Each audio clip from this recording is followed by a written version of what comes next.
नमस्कार। कार्यक्रम स्थानीय जनसरोकारमा तपाईलाई स्वागत छ। म नवीन धमला। दर्शकवृन्द, आजको कार्यक्रममा हामी दाङको गढवा गाउँपालिका अध्यक्ष सहजराम यादवसँग गढवा गाउँपालिकाको विकास, सम्भावना, समृद्धि लगायतका विविध पक्षमा केन्द्रित रहेर बहस गर्नेछौँ। आउनुहोस् स्वागत गरौँ आजका अतिथि गढवा गाउँपालिका अध्यक्ष सहजराम यादवलाई। कार्यक्रममा तपाईलाई स्वागत छ। धन्यवाद छ। तपाईँ निर्वाचित भइसकेको त 5 वर्ष पुग्न लाग्यो अध्यक्ष हो। गढवा गाउँपालिकाको विकास र समृद्धिका लागि तपाईहरुको योगदान, पहल कदमी, विकास र समृद्धिका लागि पहल कदमी के कस्तो रह्यो अहिले समीक्षा गर्दाखेरि? हैन, कार्यकाल त अन्तिममा आइपुगेका छौँ। अब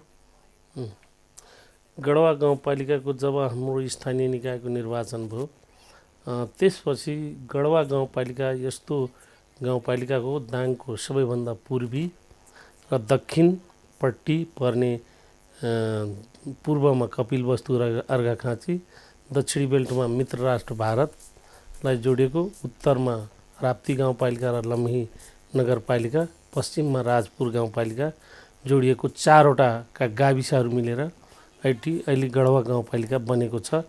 र यो विकासकोले एकदम पछाडि परेको दाङ जिल्लामा सबैभन्दा पछाडि परेको, जिल्लाकै दुर्गम, विगतमा दुर्गम मानिन्थ्यो, दुर्गम अविकसित ठाउँको रूपमा चिनिन्थ्यो।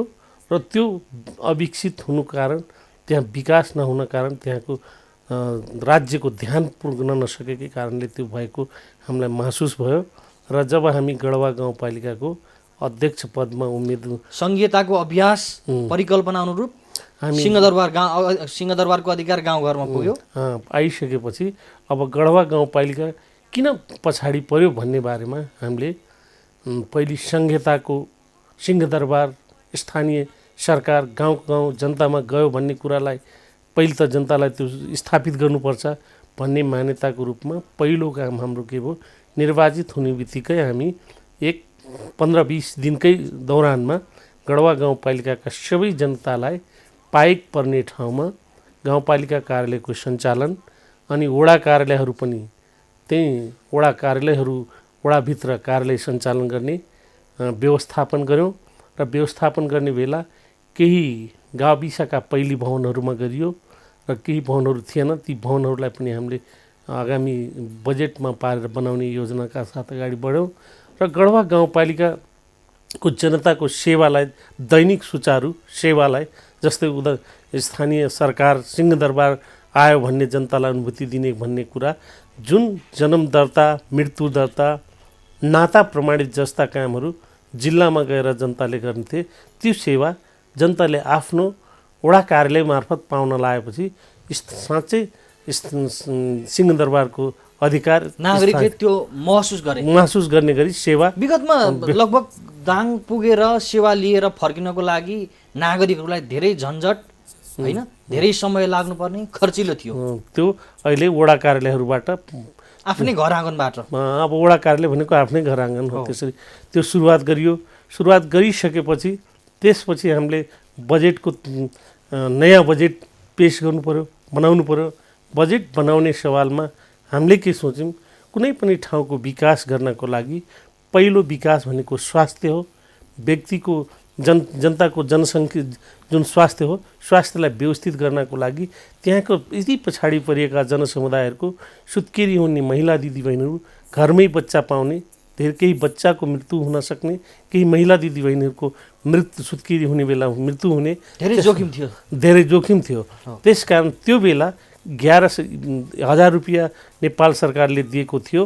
त्यसकारण गढवा गाउँपालिकाले पहिलो निर्णय के भन्यो, अब गढवा गाउँपालिकाका महिला दिदीबहिनीहरू सुत्केरी हुने बेला जसले स्वास्थ्यका सबै मापदण्डहरू, खोपहरू लिने र स्वास्थ्य चौकीमा बच्चा जन्माएको र स्वास्थ्य चौकीले बच्चा जन्माइसकेपछि स्वास्थ्यको जुन बच्चा जन्मिसके पनि सबै खोपहरू लिइसकेको सिफारिससहित स्वास्थ्यले गढवा गाउँपालिकामा सिफारिस गर्ने, त्यसमा 3100 रुपियाँ गाउँपालिकाले थप दिने भनेर हामीले त्यो निर्णय गऱ्यौँ। पहिलो निर्णय गऱ्यौँ।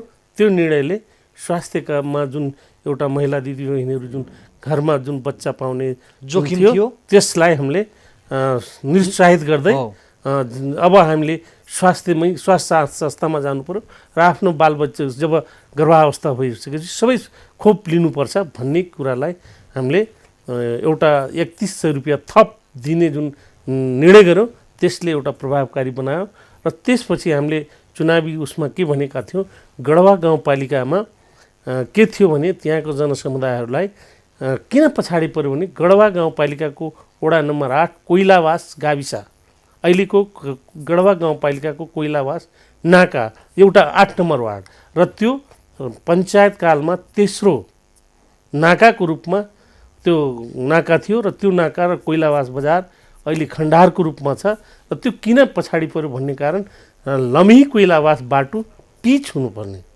लम्ही कोइलावास पिच बाटो नभएकै कारणले त्यहाँको बाटो बजार विस्थापित भयो।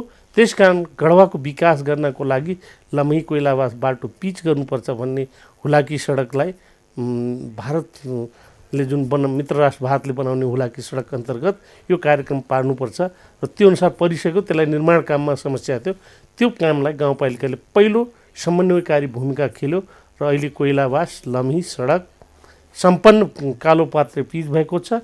जबकि मैले 8 नम्बर वडाको वडाध्यक्षलाई कार्यवाहक कार्य सुम्पिने उहाँलाई पदभार ग्रहण गराउने जाने बेला म यति कपिल वस्तु हुँदै कृष्णनगर हुँदै इन्डियाको तुलसीपुर भएर कोइलावास गएको थिएँ, जानु पर्थ्यो, म आफै गएको, दुर्गम थियो, विकट थियो, इन्डिया भएर मित्र राष्ट्र भारत भएर आउनु पर्थ्यो। र त्यो बेलाको युगबोध पत्रिकाले पनि लेखेको थियो कि गढवा गाउँपालिकाको अध्यक्ष वडा नम्बर 8 को वडाध्यक्षको पदभार ग्रहण गराउन जानको लागि कृष्णनगर भएर इन्डियाको तुलसीपुर हुँदै कोइलावास जानु भनेर पत्रिकामा लेखिसकेपछि मलाई त्यो पढिसकेपछि मलाई के लाग्यो, साँच्चै आफ्नो गाउँपालिका आफ्नै अहिले त्यो ठाउँमा हामी 40 मिनटमा पुग्ने बाटो निर्माण सम्पन्न गरेका छौँ। अहिले गाउँपालिकाको कार्यालयदेखि विकास निर्माणले ठुलो फड्को मारेको छ अध्यक्ष। 40 मिनटमा हामी पुग्ने त्यो बाटो सम्पन्न काममा धेरै समन्वयकारी भूमिका खेलेर त्यो सम्पन्न गरौँ। त्यो सम्पन्न गरिसकेपछि हामीले अर्को के गर्यौँ भनेपछि तपाईँको त्यो कालाकाटे राजपुर, कालाकाटेदेखि हाइवेदेखि गढवाको बिच भागबाट हुलाकी सडकलाई जोड्ने, त्यसलाई पनि हामीले त्यही हुलाकी सडक अन्तर्गत पहल कदमी गरेर समन्वय गरेर अहिले त्यो पनि पिचको सम्पन्न हुँदैछ। अध्यक्ष छोटोमा जस्तो लगभग तपाईँ निर्वाचित भइसकेपछि ठुलो परिवर्तन भएको छ गढवा गाउँपालिकामा। अब विगतको संरचना चाहिँ के थियो, जस्तो तपाईँको विभिन्न वडामा सडक सञ्जालको पहुँच पुगेको थिएन होइन, अहिले त बस्ती बस्तीमा सडक सञ्जालको पहुँच पुगेको छ, नागरिकहरू खुसी भएका छन् होइन। अब तपाईँहरूले नागरिकको एउटा अपेक्षा आशा थियो होइन तपाईँहरू निर्वाचित हुँदै गर्दाखेरि, अनि निर्वाचनताका धेरै जनप्रतिनिधिले एक किसिमको प्रतिबद्धता जनाएर आउनु भएको थियो, तपाईँहरूले पनि जनाएर आउनु भएको छ। अब यसलाई चाहिँ आफ्नो प्रतिबद्धता अनुसार काम गर्नका लागि काम गरियो गरिएन, नागरिकलाई दिएका आश्वासन पुरा गरियो गरिएन, अहिले समीक्षा गर्दा घोषणापत्रमा बोलेका लेखेका कुराहरूलाई यसो फर्केर हेर्दा कति प्रतिशत पुरा गरियो, नागरिकका आशा अपेक्षालाई कसरी ध्यान दियो गाउँपालिकाले अध्यक्ष? अहिले हामी जुन घोषणापत्रमा उठाएका कुराहरूमा हामी 50% भन्दा बढी कामहरूलाई सम्बोधन गरेर अगाडि बढेका छौँ र जनताले त्यो महसुस हुने गरी मैले अघि न तपाईँलाई स्वास्थ्यकै क्षेत्रमा भने त्यही स्वास्थ्यकै क्षेत्रमा सर्पले टोक्ने र त्यहाँबाट मान्छेहरू कपिल वस्तुको गोरसिङ्गे आउने उपचारको लागि यति जनताको कुरा उठ्यो होइन, र हामीले गाउँपालिकाबाटै नै 1 करोडको पैसा छुट्याएर सर्पदंश उपचार भवनसहित निर्माण गरेर सेनासँग समन्वय गरेर अहिले त्यो उपचार हामी सञ्चालन घोषणापत्रमै उल्लेख गर्नुभएको थियो। त्यो घोषणापत्रमा त थिएन, तर जनताको आवश्यकता थियो, माग थियो। त्यो बेला सर्पदंशको त्यति अस्पताल खोल्न सकिन्छ कि सकिँदैन भनेर त्यो चुनावको बेलामा अब त्यो हामीले घोषणापत्रमा राखेका थिएनौँ। स्वास्थ्य क्षेत्रमा धेरै परिवर्तन भएको छ अध्यक्ष। जस्तो घोषणापत्रमै तपाईँहरूले प्रतिबद्धता जनाएका र तपाईँहरूले गरेका कुराहरूलाई थोरै अहिले 2-4वटा बुदालाई यसो स्मरण गरौँ न। जस्तै स्वास्थ्यमा हामीले तपाईँको सर्पदंश उपचार गरायौँ, अनि त्यसपछि महिला दिदीबहिनीलाई त्यो 3100 रुपियाँ निर्णय गऱ्यौँ। बर्थिङ सेन्टर वडामा पुग्यो। अनि आमदा अस्पतालसँग हामी समन्वय गरेर आधारभूत स्वास्थ्य कार्यालय जुन टोलमा हामीले गराइसकेका छौँ र भवनसहित बनाएर त्यो सेवाहरू सञ्चालन गरेका छौँ। त्यस्ता कामहरू गरेका छौँ। अब र त्यस्तै हामीले त्यहाँको अग्लग्गी हुन्थ्यो विपदको बेला गढवा गाउँपालिकाले हामी आइसकेपछि दमकल किनेका छौँ, दमकल राखेका छौँ गाउँपालिकामा। अब स्वास्थ्यको क्षेत्रमा अहिले गढवा स्वास्थ्य चौकीलाई 15 शैय्याको अस्पतालको रूपमा स्तर उन्नतिको 18 करोडको रुपैयाँको बजेट स्वास्थ्य मन्त्रालयबाट पार्ने काम र त्यसलाई अब हामी टेन्डर निकाल्ने काम अगाडि बढाएका छौँ। स्वास्थ्यको क्षेत्रमा यो हो भने बाटोको बारेमा कोइलावास लम्ही सडकलाई पिच सम्पन्न गरेका छौँ। कालाकाटे राजपुर सडक खुलाकी सडकलाई हामीले पिचको अन्तिम तयारीमा पुर्याएका छौँ। गाउँका केही बाटाहरू प्रदेश सरकार र सङ्घीय सरकारबाट समन्वय गरेर पिच भएका छन्। केही गाउँका बाटाहरू सबै नालीहरू बनाएर अनि ग्रेभल गरेका छौँ र त्यसरी बाटोहरू पनि पिच गरेका छौँ। यी कामहरू हामीले र एउटा कुरा के छ भने गढवा गाउँपालिकामा यो के थियो भने बजेट आउँदैन भन्ने कुराहरूलाई दाङले देउखरीलाई ठग्छ, देउखरीले ओल्लो देउखरीलाई ठग्छ, त्यो कुरा थियो भने हामीले गाउँपालिकाको नेतृत्व गरिसकेपछि दाङ जिल्लाको नगरपालिकाको पछाडिको बजेट ल्याउने गाउँपालिकाको रूपमा स्थापित गऱ्यौँ। त्यो कुराहरूलाई जनताको जुन पछौटेपन यो विकासमा पैसा ल्याउन सकिन्न भने पैसा ल्याउन सकिन्छ भन्ने कुराहरूलाई पनि स्थापित गऱ्यौँ। सङ्घ संस्थाहरूसँग समन्वयकारी भूमिका खेल्यौँ र जसले गर्दा आम्दा माइन्स अन्तर्गत धेरै भौतिक पूर्वाधारहरू निर्माण गरेर अहिले हामीले जहाँ कि गाउँमा आमा समूहलाई बस्ने ठाउँ थिएन त्यस्ता ठाउँमा आधारभूत स्वास्थ्य भवन बनाएर हामी सम्पन्न गर्न सक्यौँ। र सुरक्षा निकायको सवालमा हाम्रो गढवा गाउँपालिकाको मित्रराज भाषको नाकामा भौरीसाल नाका, मुसी नाका, कभरी नाकामा थप सुरक्षा पोस्टहरू राख्नको लागि नेपाल सरकारले सुरक्षा खटायो र त्यहाँ बस्नको लागि भौतिक पूर्वाधारको लागि गढवा गाउँपालिकाले आफै 15 लाख रुपैयाँ हामीले दिएर त्यो भवन निर्माणहरू सुरक्षाको उसमा पनि त्यो गऱ्यौँ। र अहिले गढवा गाउँपालिकाको जुन कोइलावासको नाकालाई सुचारू गर्नुपर्छ भने हामी कुरा उठाइरहेका छौँ। नेपाल सरकारले निर्णय गरिसकेको छ। नेपाल सरकार मार्फत अहिले तपाईँको टेलिभिजन मार्फत अब कोइलावास नाकालाई एउटा भन्सारको रूप नाकाको रूपमा स्थापित सञ्चालन गर्नको लागि नेपाल सरकारले भारतसँग कुरा अगाडि बढाएर त्यो काम अगाडि बढाओस् भन्ने अनुरोध गर्न चाहन्छु। यस्ता कामहरू अनि स्वास्थ्यको क्षेत्र शिक्षाको क्षेत्रमा पनि हामीले के गरेका छौँ भने 1 क्लासदेखि 10 क्लाससम्मका जो सामुदायिक विद्यालयमा पढ्ने विद्यार्थीहरूको लागि सामुदायिक विद्यालयहरूको लागि भवनहरू जो राम्रा थिएनन्, भौतिक पूर्वाधारहरू पहिलेभन्दा धेरै भौतिक पूर्वाधारहरू हामी सुधार गरेका छौँ। जस्तै गढवा गाउँपालिका वार्ड नम्बर 2 मावि पचैयामा भवन सुधारको उस्तै कालाकाटे मावि जनता मावि कालाकाटे धेरै विद्यालयका भवनहरू पनि सुधार गरेका छौँ। संरचना पनि नयाँ बने र हामीले गुणस्तरीय पनि शिक्षामा वृद्धि भयो। शिक्षामा गुणस्तरीय ल्याउनको लागि हामीले अहिले के गरेका छौँ, शिक्षकहरूलाई जुन जनताबाट केही शुल्कको नाममा उठाइन्थ्यो जुन त्यो शुल्क नउठाएर ती विद्यालयमा विद्यार्थी सङ्ख्याअनुसारको टिचरको सबैको तलब गाउँपालिकाले व्यवस्थापन हामीले गरेका छौँ र त्यो अनुसारको अहिले अभिभावकहरूलाई त्यो बोझबाट हामीले हटाउने काम गरेका छौँ। र सरकारी विद्यालयका शिक्षकहरूलाई हामीले के भनेका छौँ, तपाईँहरूले अब गुणस्तर शिक्षा ल्याउनुहोस् होइन, त्यो किसिमको हामीले उ गरेका छौँ।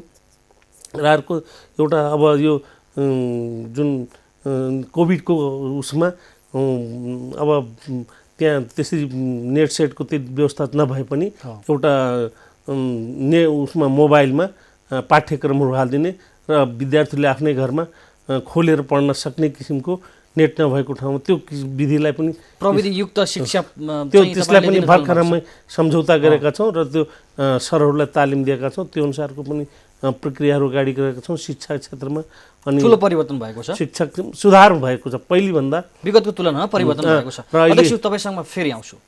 दर्शकवृन्द अहिलेको लागि भने छोटो विश्राम।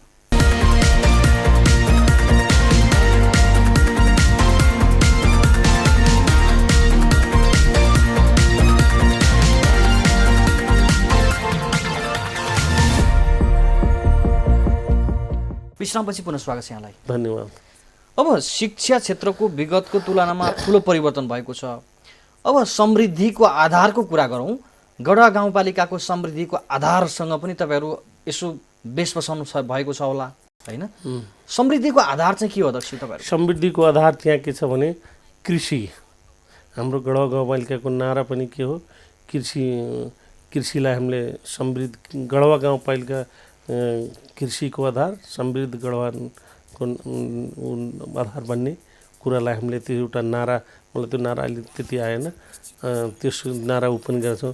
त्यसै गढवा गाउँपालिकाको कृषिलाई सुधार गर्नको लागि हामीले के गर्दैछौँ, बड्काफट सिँचाइ योजना एउटा राप्तीबाट त्यो गढवाको लगभग सबै 8 नम्बर कोइलाबास बाहेक अरू लगभग गढवा गाउँपालिकाको सबै जमिन सिँचाइ हुने गरी नहरको काम राष्ट्रिय योजना काम सुरु भएको छ।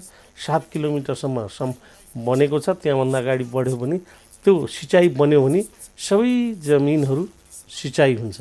सिँचाइ भयो भने कृषिलाई आधुनिकीकरण गर्न सकियो भने किसानले त्यहाँ उत्पादन गरेको चिजलाई चाहिने फेरि बजार एरिया, बजारको लागि बाटोघाटो। छिमेकी मित्र राष्ट्रसँग जोडिएको गाउँपालिका समृद्ध बन्नका लागि पालिकाबाट महत्त्वपूर्ण योगदान पुर्याइरहनु भएको छ तपाईँहरूले।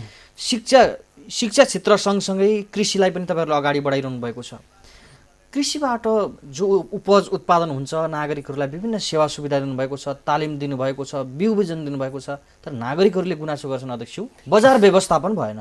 बजार व्यवस्थापन भएन र कृषिलाई हामीले जसरी आधुनिकीकरण गर्न खोजिएको छौँ त्यसरी हामी गर्न सकिरहेका छैनौँ। स्थानीय सरकारलाई एउटा समस्या छ, कृषि शाखा भनेर हामी राखेका छौँ र कृषिको लागि त्यही किसिमको ज्ञान भएको जनशक्तिको आवश्यकता छ। त्यो किसिमको कृषिको विज्ञ भएको व्यक्तित्व शाखा प्रमुख भएर हेर्ने, योजना बनाउने त्यस्तो किसिमको जनशक्ति गाउँपालिकामा नभएको कारण र गाउँपालिकाले कर्मचारी आफै नराख्न पाउने, माथिबाट पठाउने। त्यस कारण तपाईँको सञ्चार मिडिया मार्फत म के भन्न चाहन्छु, कृषिको एउटा विज्ञ गाउँपालिका शाखामा बस्ने गरी अहिले त विज्ञान के भन्छन् त्यो प्राविधिक उसको जिल्लामा लगेर राख्नु। भनेपछि सिंहदरबारको अधिकार गाउँ गाउँसम्म स्थानीय तहमा पुग्ने जो नारा थियो, नारा अनुसार अझै पनि काम भएको छैन। नारा अनुसार केही कामहरू सुरुवात भएको छ, तर त्यसलाई कार्यान्वयन गर्नको लागि जुन जनशक्ति हो त्यो जनशक्ति गाउँपालिकालाई न कर्मचारी राख्न दिने हैन, न सङ्घ सरकारले पठाउने, सङ्घ सरकारले पठाउने। कि त सङ्घ सरकारले त्यो व्यवस्था गरिदिनु पर्यो, कि त अधिकार दिनु पर्यो, स्थानीयले त्यो किसिमको व्यक्ति राख्न पाउनुपर्ने हो भने बल्ल कृषिलाई पनि हामी आधुनिकीकरण गर्न सक्छौँ। कृषिमा हामीले बजेट छुट्याए पनि कृषि पैसाले मात्र हुँदैन, ज्ञान र सिप र दक्ष जनशक्तिको अभावमा हामीले जसरी अनुसार काम गर्न सकिएन। छैन। तर अब अध्यक्ष तपाईँहरूले कृषिका लागि समृद्धिको आधार नै जोड्नु भएको छ, गाउँपालिकाको मुख्य नारा नै बनेको छ होइन, दक्ष जनशक्तिको अभाव पनि छ। अब त छिमेकी राष्ट्रसँग जोडिएको एउटा पालिका हो, त्यो कारणले तपाईँहरूलाई धेरै ठुलो चुनौती पनि होला नि कृषि क्षेत्रका लागि। त कृषि क्षेत्रको लागि त्यति हामीलाई चुनौती भन्दा अब त्यहाँ सिँचाइ नभएको र एउटा तटबन्धन नदी कटानको समस्या छ। अब नदी कटानको समस्याले गर्दा पनि त्यहाँ धेरै जमिनहरू खेतीयोग्य जमिनहरू नदी कटान भएर बगरमा परिणत भएका छन्। त्यस कारणले हामीलाई त्यो सिँचाइ कुलो सम्पन्न गर्नु र नदी तटबन्धन गर्ने र कृषिको दक्ष जनशक्ति हामीले त्यहाँ भयो भने, कृषिलाई आधुनिकीकरण गर्यो भने कृषिले गढवाको समृद्धिको आधार। किनभने त्यहाँ एउटा तपाईँले चुनौती पनि छ, सम्भावना पनि छ। पशुपालनको लागि वन जङ्गलहरू पनि नजिक छ, प्रशस्त वन जङ्गल छ।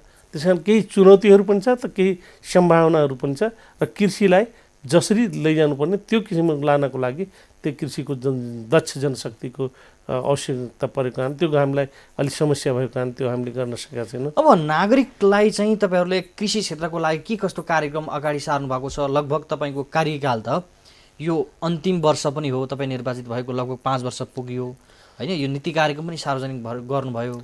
कृषि क्षेत्रको विकास र विस्तार समृद्धिका लागि गाउँपालिकाले कस्तो खालको कार्यक्रम अगाडि? अहिले हामी कृषिको लागि आधुनिकीकरण गर्ने किसिमको एउटा कन्सल्टसँग तिहारभन्दा अगाडि विशेष कार्यक्रम जुन नेपाल सरकारले दिने त्यस्ता किसिमको कृषिलाई एउटा साँच्चै परिवर्तन गर्ने गरी अब नेपाल सरकारले कर्मचारी नपठाए पनि एउटा कन्सल्ट हायर गरेर 5 वर्षको लागि गढवा गाउँपालिकाको कृषि क्षेत्रमा यो गर्न सक्यो भने यहाँको कृषिमा परिवर्तन आउँछ। त्यो किसिमको हामी कन्सल्टसँग सर्वे गरेर समन्वय गरेर त्यो एउटा गढवा गाउँपालिकाको कृषि क्षेत्रलाई कसरी आधुनिकीकरण गर्न सकिन्छ भन्ने त्यो किसिमको एउटा डिपिआर या प्रपोजल भन्ने त्यो तयार पार्ने सहकार्य गर्ने कुराकानी हामीले चलाएका छौँ र त्यो बनायो भने त्यो अनुसार हामी नेपाल सरकारले जुन विशेष कार्यक्रमहरू दिने ती सबै कुराहरूलाई एउटा डिपिआर सहित प्रमाणसहित नेपाल सरकारमा माग गर्ने, यहाँबाट पनि बजेट लैजाने र आफ्नो गाउँपालिकाबाट पनि बजेट छुट्याउने, त्यो किसिमको। र अहिलेको बजेटमा अहिलेसम्म हामीले गरेको कृषिको गहुँ का बिउ, आलुका बिउहरू यसरी वितरण गर्ने, केही किसानहरूलाई तालिम गर्ने दिने, केही किसानहरूलाई हामीले आधुनिक च्याप्टर मसिन र यो टिलर, पावर टिलरहरू, यस्ता कुराहरूलाई हामीले त्यहाँ केही किसानहरूलाई उपलब्ध गराएका छौँ। केही अब पशु सुधारमा बाहिर बोकाहरू होइन, यस्ता केही कामहरू पहिलेभन्दा केही अनुदानका कार्यक्रमहरू पनि अगाडि सार्नु भएको छ। केही चलाइएको छ। बजार व्यवस्थापनमा ठुलो चुनौती छ। तपाईँहरूले अनुदान दिनुहुन्छ, तालिम दिनुहुन्छ होइन, कृषकहरूका लागि त एउटा प्रेरणा स्वरूप अनुदान पनि दिनुहुन्छ, तर कृषकले उत्पादन गरेको उपज बिक्री नभएर नष्ट हुन्छ र त्यो उपज उत्पादन गर्दा लाग्ने लागतभन्दा कम मूल्यमा बिक्री वितरण गर्नुपर्ने बाध्यात्मक परिस्थिति छ अध्यक्ष। स्थानीय सरकारले बजार व्यवस्थापनको लागि त कार्यक्रम अगाडि सारेको छैन। त्यो बजार व्यवस्थापनको लागि अब गढवाल गाउँपालिकाको मात्रै चुनौती होइन, त्यो नेपालमै चुनौती छ। अब त्यसको लागि नेपाल सरकारले पनि सोच बनाउनुपर्छ र स्थानीय सरकारले पनि अब त्यसलाई उत्पादन भइसकेको चिजलाई बजारमा लैजान सक्ने, बजारमा नलान सक्नेलाई त्यसलाई भण्डारण गर्ने, शीत कोल्ड स्टोरहरू निर्माण गर्ने, त्यो कुराहरूको लागि अब अगाडि बढायो भने त्यो समस्या हुँदैन। त्यस कारण अब त्यस्ता समस्याहरू छ, समस्यालाई अब समाधान गर्नेतिर सोच्यौँ भने त्यो सहज हुनसक्छ र किसानहरूलाई पनि अब त्यहाँ उत्पादन गर्ने, उत्पादन गरिसकेपछि किसानहरूले पनि अब बेमौसमी किसिमको कुन बेला कुन ठाउँमा के लगाएपछि फाइदा हुन्छ। जस्तै हाम्रो गढवाल गाउँपालिकामा एउटा यस्तो क्षेत्र हो जब साउन भदौ महिनामा सबैतिर पानी भर्छ, त्यस्तो हाम्रो सुक्खा ठाउँहरू पनि छ। त्यस्तो ठाउँ त्यो बेला तरकारी खेती गर्यो भने त्यो बेला सबैतिर तरकारी नभएको बेला त्यो तरकारी बेच्न बजार त पाइन्छ। अब त्यो किसिमको त्यहाँको जनतालाई पनि चेतना र त्यो किसिमको समयअनुसार यो खेती गर्नुपर्छ भन्ने ज्ञान र आधुनिक प्रविधिसँग कृषक अगाडि बढ्नु पर्यो, त्यहाँ लाग्नु पर्यो। कृषकलाई पनि त्यो किसिमको ज्ञान हुनु पर्यो, ज्ञान गराउनु पर्यो त्यो काममा। अब त्यो सबै काममा व्यवस्थित गऱ्यो भने त्यो सम्भव छ। तर अब बजारहरू जस्तै किसानहरूको बेच्न सकेन भने त्यसलाई राख्नको लागि कोल्ड स्टोरमा राख्ने, कोल्ड स्टोरको पनि व्यवस्थापन गर्नु पर्यो। अब त्यस्ता कुराहरूलाई गर्नको लागि त्यो राम्रो सङ्घ सरकारले आगामी बजेटमा ध्यान दिनुपर्ने आवश्यक देखिन्छ। जस्तो अध्यक्ष अब सिंहदरबारको अधिकार गाउँ गाउँमा भन्ने एउटा एजेन्डा नारा सरकारले ल्याएको जो थियो सोही अनुसार तपाईँहरू काम गरिरहनु भएको छ।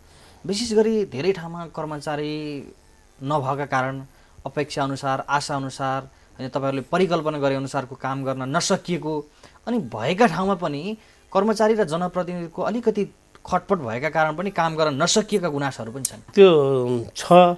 अब कर्मचारीहरू नभएको कारणले जनतालाई जसरी सेवा दिनुपर्ने काम सेवा दिन नसकेको त्यो साँच्चै पनि हो। किनभने अहिले पनि हाम्रो गाउँपालिकाहरूमा वडाहरूमा जो वडा सचिवहरू पठाउनु पर्ने त्यो सबै वडा सचिव पठाइएको छैन। कर्मचारीको अब अभाव हामीले पनि गाउँपालिकाबाट जो करारमा राखेको उहाँलाई फेरि त्यो जिम्मेवारी दिन नमिल्ने, प्रशासकीय जिम्मेवारी नदिने, अनि त्यसपछि त्यो जनताले जुन सेवा पाउने सचिवबाट जुन हो सिग्नेचर गर्ने त्यो नपाएपछि जनतालाई त छ अप्ठ्यारो छ। त्यस कारण अब एउटा वार्डलाई हेर्नको लागि नै दुईवटा मान्छेले तोक्नु पर्यो होइन, त्यो समयमा त हुँदैन। त्यस कारण त्यो समस्या छ। तर कर्मचारीसँग जुन केही जनप्रतिनिधिहरू, जहाँको जनप्रतिनिधिहरूले म जनप्रतिनिधि हुँ, मैले भनेको सबै मान्नुपर्छ भन्ने किसिमको अहमताका साथ कर्मचारीलाई परिचालन गर्ने योजना बनायो भने होइन, अब त्यहाँ त्यो ठाउँमा समस्या छ। तर हामी पनि जनप्रतिनिधि हौँ, कर्मचारी पनि कर्मचारी हुन्। जनप्रतिनिधिले निर्णय गर्ने, कर्मचारीले इमान्दारी सत्ता कार्यान्वयन गरिदिने र जनप्रतिनिधि र कर्मचारी दुइटैमा अहम नगर्ने, कर्मचारीले पनि जनप्रतिनिधिलाई मान्ने र जनप्रतिनिधिले पनि कर्मचारीलाई माया गर्नुपर्छ। त्यस्तो भयो भने समस्या हुँदैन। र मैले गढवाल गाउँपालिकामा आफ्नो व्यक्तिगत गाउँपालिका अध्यक्षको नाताले मेरो गाउँपालिकामा कर्मचारीसँग गुनासो छैन र कर्मचारीलाई मैले साँच्चै भन्यो भने रातिसम्म कुनै जनताको काम छ भने ल गर्नुहोस् भन्दा मानेछन्, गरेका छन्। मेरो गाउँपालिकामा अहिलेसम्म प्रशासकीय कर्मचारी सबैलाई मैले त्यही किसिमले समन्वय गरेर चलाएको छु। र जनप्रतिनिधि भनेको त त्यहाँ कर्मचारीहरूलाई कसरी जनताको पक्षमा बढी काम गराउन सक्ने वातावरण बनाइदिने त्यो बनाउन सक्यो भने त्यसको एउटा माध्यम हो। त्यो जनप्रतिनिधिको जिम्मेवारी हो। अब कुनै ठाउँ म गाउँपालिका अध्यक्ष हुँ, मैले भनेपछि त्यो गर्नै पर्छ। त्यो एउटा त्यो आफ्नो प्रस्तुत हुने शैलीमा पनि फरक पर्छ। अब त्यो किसिमले भयो भने समस्या छ। तर मेरो गाउँपालिकामा हाम्रो कर्मचारी र हाम्रो बिचमा समस्या भएन। हाम्रो गाउँपालिकामा त्यस्तो मेरो मबाट भएन। अब अरू सबै जनप्रतिनिधिहरू त्यहाँ सेवा जस्तै अब वडा अध्यक्ष हुनुहुन्छ, उपाध्यक्ष हुनुहुन्छ, उहाँहरूको बारेमा त भन्न सक्दैन। तर मैले आफ्नो कर्मचारी, जनप्रतिनिधि, नागरिक एकजुट भएर गढुवा गाउँपालिकाको विकास र समृद्धिका लागि परिरहनु भएको छ, लागेका छौँ। र पहिलेभन्दा हामीले अगाडि पनि बढेका छौँ। र हाम्रो गढुवा गाउँपालिकामा कुनै पनि पार्टीको स्पष्ट बहुमत नभए पनि सबैले विकासको नाममा नागरिकको हितका लागि काम गर्नु, सबै समझदारी भएर अगाडि बढेका छौँ। र समझदारी भएकै कारणले लम्ही कोइलावास बाटो जुन हामी बनाउन सक्यौँ नि, त्यहाँ हामीले डोजर लगाएर पनि बाटो भत्काउनु पर्यो, घर भत्काउनु पर्यो बाटोमा भएको। त्यो जनतालाई पनि हामी कन्भिन्स गरेर र पछि डोजर लगायौँ। त्यो सहज तरिकाले त्यसमा हामीले साथ पायौँ। त्यस कारण त्यहाँ के हुन्छ, जनप्रतिनिधिको जिम्मेवारी के हो, मैले सबैलाई समन्वयकारी भूमिका खेलेर सबैलाई मिलाएर लैजाने र सबैलाई यो गाउँपालिकाले गरेको हाम्रो काम हो, हामीले सबैले सहयोग गर्नुपर्छ। त्यो किसिमको वातावरण गाउँपालिकाले नेतृत्व गर्नुपर्छ। त्यो भयो भने सबैले साथ दिन्छन् र कार्यान्वयनमा सबैको साथ र सहयोगले नै पालिकाको समृद्धि, एउटा पालिका समृद्ध बन्नका लागि ठ्याक्कसँगले महत्त्वपूर्ण योगदान पुग्ने देखिन्छ। सबैको साथ र सहयोग हुनुपर्छ र साथ सहयोग लिने जिम्मेवारी अझै पनि मिलिरहेको छ। गाउँपालिकाको अध्यक्षकै नै मेन भूमिका हुन्छ र त्यो काम गर्नुपर्छ। त्यो काममा हामी आफ्नो गाउँपालिकामा सबैसँग, सबै राजनीतिक दलहरूसँग, सबै समाजसेवी, नागरिक समाज सबैसँग हामी सहकार्य गरेका छौँ र गाउँपालिकालाई परेको बेला सबैले साथ पनि दिनुभएको छ। हाम्रो अध्यक्ष, कार्यक्रममा आइदिनु धेरै धेरै धन्यवाद। दर्शकबिन, आजको कार्यक्रममा दाङको गढुवा गाउँपालिका अध्यक्ष सहजराम यादवसँग पालिकाको विकास, सम्भावना, समृद्धिमा केन्द्रित रहेर बहस गरेँ। यो सँगै आजको कार्यक्रमबाट म लगायत हाम्रो सम्पूर्ण युनिटलाई बिदा दिनुहोस्। नमस्कार।